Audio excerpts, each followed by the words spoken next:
Assalamualaikum warahmatullahi wabarakatuh. Perkenalkan, nama saya Ikang Fatmala dari kelas 12 MIPA 1. Di sini saya akan menguji coba praktikum tentang penurunan tekanan uap larutan, kenaikan titik didih larutan, penurunan titik beku larutan, dan tekanan osmotik. Nah, yang pertama, di sini saya akan mencoba penurunan tekanan uap larutan.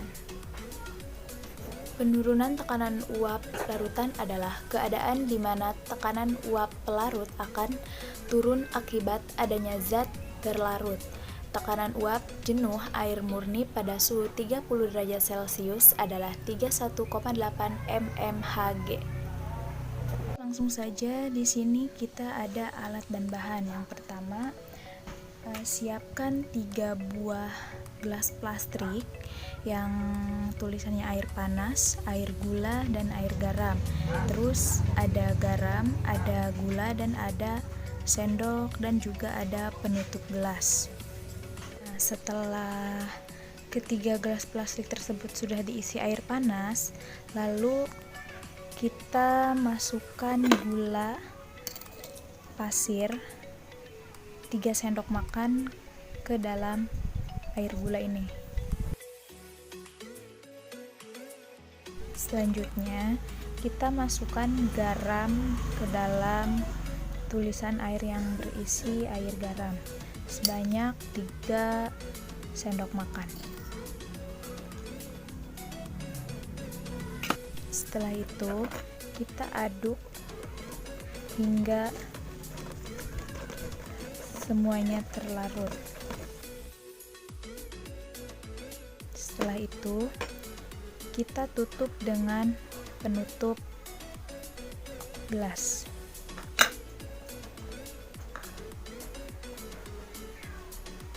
Kita tunggu sampai 5 menit.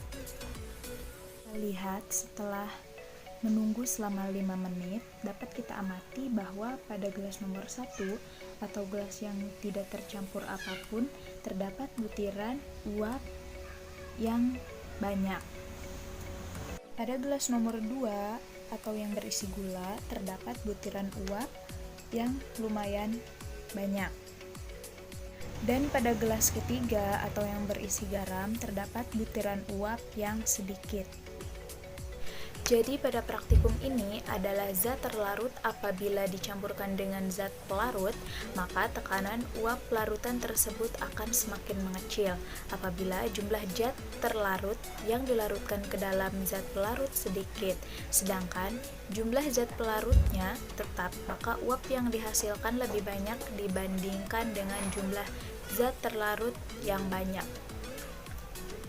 Hal ini dikarenakan molekul zat terlarut dan zat pelarut akan saling tarik-menarik dalam larutan, sehingga molekul zat terlarut akan menghalangi molekul zat pelarut untuk bisa mengalami penguapan. Sedangkan penguapan pelarut murni lebih banyak daripada zat pelarut yang dicampurkan zat terlarut karena tidak ada yang menghalangi molekul zat pelarut untuk menguap. Zat pelarut mengalami penguapan dari zat pelarut sehingga jumlah zat pelarut yang menguap menjadi lebih sedikit dibandingkan dengan pelarut murni karena zat terlarut akan menahan pelarut untuk menguap. Nah, yang kedua, di sini saya akan menguji coba praktikum yang kedua, yaitu kenaikan titik didih pada larutan. Kenaikan titik didih pada larutan. Titik didih adalah temperatur saat tekanan uap jenuh zat cair sama dengan tekanan uap. Titik didih yang diukur tanpa memperhitungkan pengaruh tekanan tersebut, titik didih normal. Titik didih suatu larutan biasanya lebih tinggi dari titik didih pelarut murni. Baik, langsung saja. Di sini alat dan bahannya yaitu ada 2 buah panci, ada gelas, ada garam, air, dan juga ada kompor.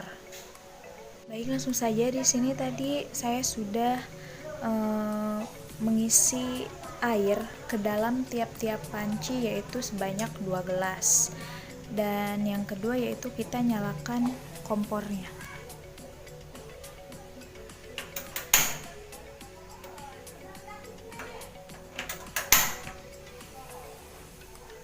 Itu kita masukkan 2 sendok garam ke 1 panci yang sudah diberi air tadi.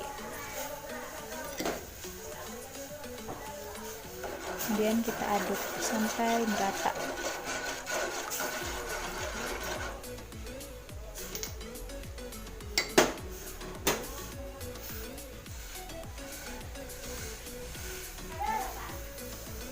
Kita amati air yang diberi garam dan yang tidak diberi garam sama sekali.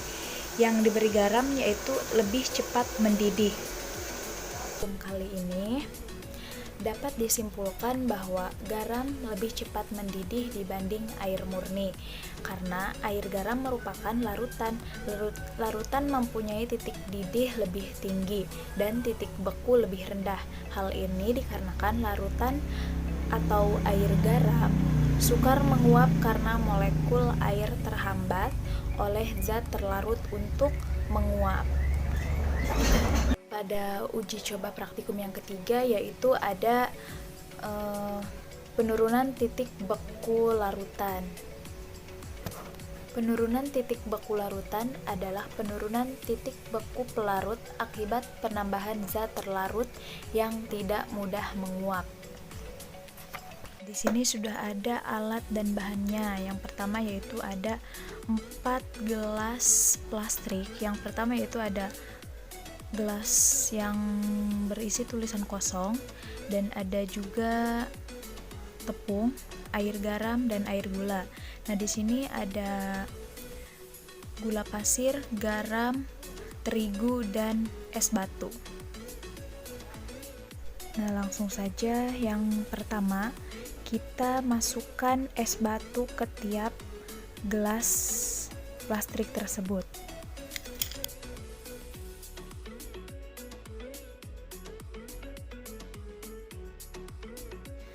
Nah, selanjutnya kita akan mengisi gula, garam, dan tepung kepada gelas yang sudah berisi dan bertulisan tepung, air garam, dan gula.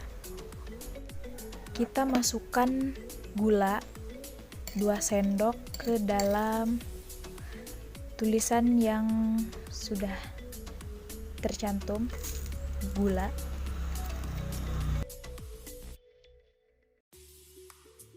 Kemudian kita masukkan garam ke dalam gelas plastik yang sudah tercantum nama garam. Yang terakhir, kita masukkan tepung terigu ke dalam gelas plastik yang bertulisan tepung. Kita tunggu selama kurang lebih 5 menit.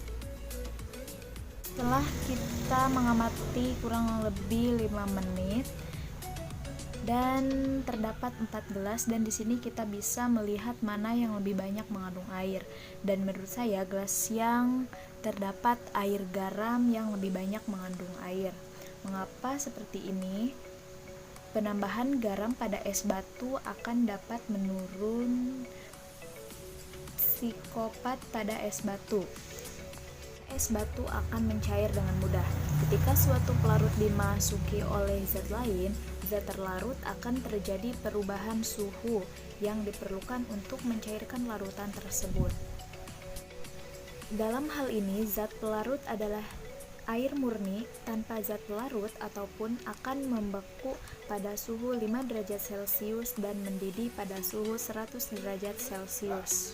Namun ketika dimasukkan zat terlarut ke dalamnya seperti contohnya tadi ada garam, maka titik beku dan titik didih akan berubah menjadi lebih rendah dan air yang dalam bentuk es akan lebih mudah mencair. Garam memiliki sifat hidroskooling, artinya garam akan mengikat molekul air sehingga molekul air tidak membeku kembali. yang terakhir yaitu di sini saya akan menguji coba praktikum tentang tekanan osmosis. Tekanan osmosis yaitu tekanan yang dibutuhkan untuk mempertahankan kesetimbangan osmotik antara suatu larutan dan pelarut murninya yang dipisahkan oleh suatu membran semi permeabel yang dapat ditembus hanya oleh pelarut tersebut. Baik, langsung saja kita akan melakukan percobaan di sini dan ada alat dan bahannya juga, yaitu ada 2 buah tomat, 2 gelas plastik yang telah diisi air tadi, garam, dan sendok. Langsung saja, tadi kita sudah menuangkan air ke dalam masing-masing gelas. Nah, untuk gelas yang ini kita tidak akan mencampurkan garam, tetapi untuk yang ini kita akan mencampurkan garam. Yang pertama kita masukkan garam kepada gelas plastik yang bertulis air plus garam sebanyak 2 sendok. Kemudian kita aduk sampai garamnya larut. Setelah itu kita masukkan tomat ke dalam masing-masing gelas plastik. Tomatnya harus yang masih segar dan tidak ada keriput-keriputnya. Kita tunggu sampai 10 menit. Ini kita akan lihat hasilnya setelah tadi menunggu selama 10 menit. Kita di sini akan mengambil tomat yang hanya diisi oleh air saja. Kita ambil.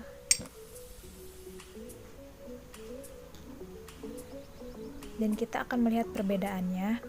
Nah, tomat yang dimasukkan ke dalam air saja di sini ini masih utuh dan masih keras teksturnya, tidak ada lembek. Coba kita lihat tomat yang terendam di dalam air garam.